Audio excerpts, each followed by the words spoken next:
These two sides will sit between your cheek and your teeth. And these two pieces right here, you're gonna bite on those. The first time that you use the biter, it may be a bit intimidating, but remember that with use, it will become easier and easier to use. It's also important to note that the biter is a single client use device, which means that you should not share it with more than one student. So the very first use, you're going to want to open up the case, and inside you're going to have a plastic bag.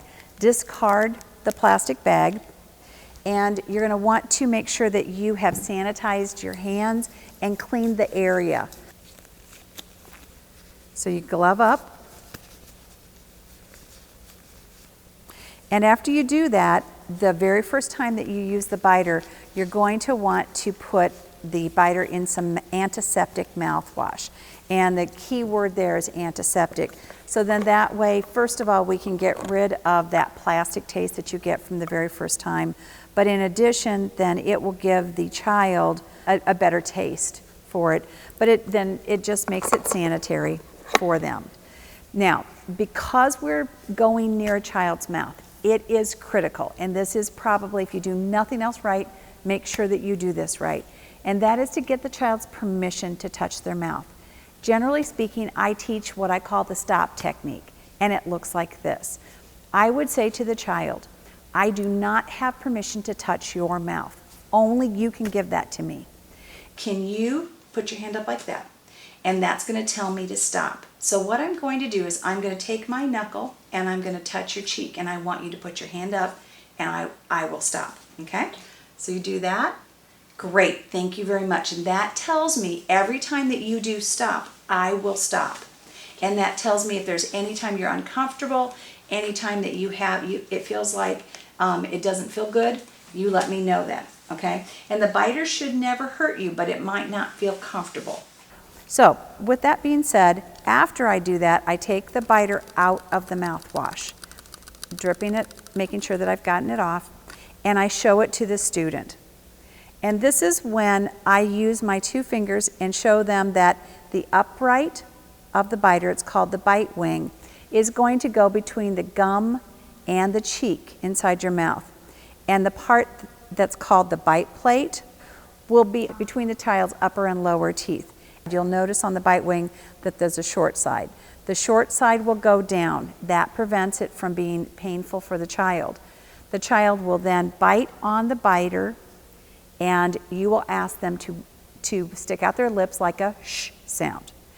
Following that, the child is to take their tongue, lift up on the biter, and pull back. Pull back on the elastic, and then spit it out. All right, let's put that right on in, and let me slip around and bite neck. I'll make sure your neck's there. We get it? Okay, lips go out and tongue goes up. You are such a champ. Thank you, buddy.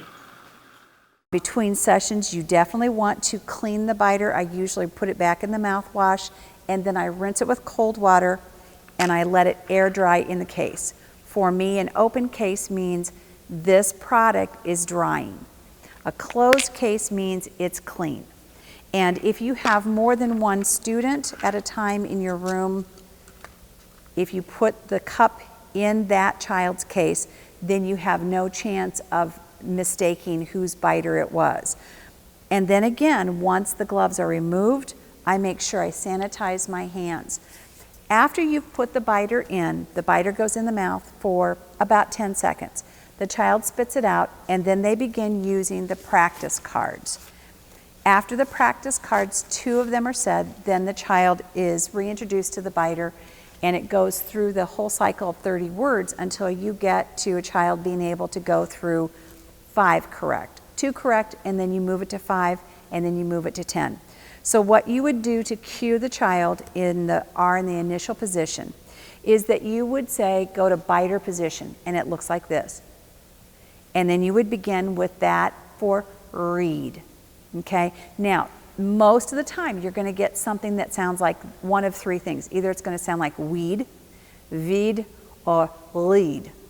And on the back of the practice cards, it tells you what to do if you get those situations so that you know how to deal with using the biter.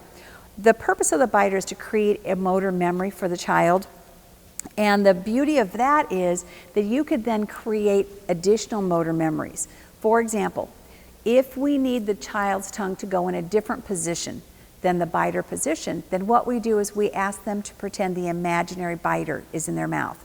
And they can imagine and remember how that biter feels. And so in doing so, they're able to push up or down or forward or backwards in a way that they may not have done before. Okay, so let's try that again. Let's see if we can do the biter position. Will you do that for me? Okay, lips are going to go to shh position and tongue's going to go under and up. Can you feel it? So you'll be ready for an Okay, so let's do this first word. Go to biter position. Read. One more time. Read. Beautiful job. Repeat. Beautiful, you've got it. Ready. Okay, and that's a D, so we say ready. Ready. There you go.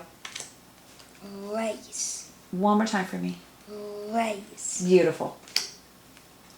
Rescue. I think that was good, but I think you can make it even better. Rescue. There you go. So as you go through the cards, you'll get to the medial positions.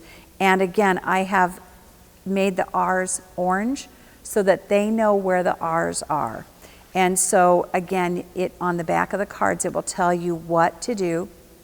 But also in the manual, it will explain, if you're not having success, it will explain what are some options and what kinds of things need to be said to the child in order to make success. Good luck. I hope that you have as much fun using the biter as I do.